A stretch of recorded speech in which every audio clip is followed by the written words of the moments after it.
देवळा तालुक्यातील वरवंटी येथील महिलेचा मृत्यू विहिरीत आढळला। आत्महत्या की घातपात?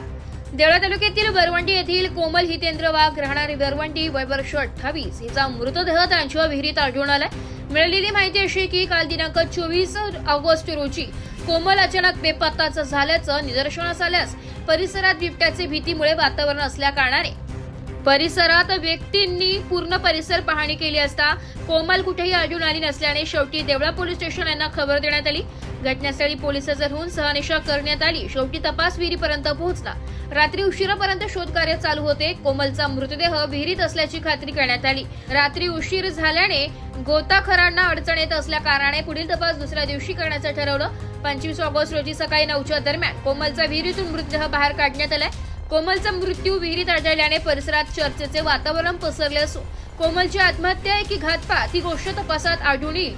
2 दिवसांपूर्वी कोमलचा गर्भपात करण्यात आला होता अशी माहिती माहेरकडील व्यक्तींकडून मिळाली आहे। कोमलच्या पश्चात 3.5 वर्षाचा एक मुलगा असून मुलाची आई हरपल्याचे दुःख परिसरात जाणवत आहे। माहेरकडील नागरिकांमध्ये आगळेवेगळे चर्चेचे वातावरण दिसून येत असून कोमलचा मृतदेह कळवण शासकीय रुग्णालयात शवविच्छेदनासाठी पाठवण्यात आलाय।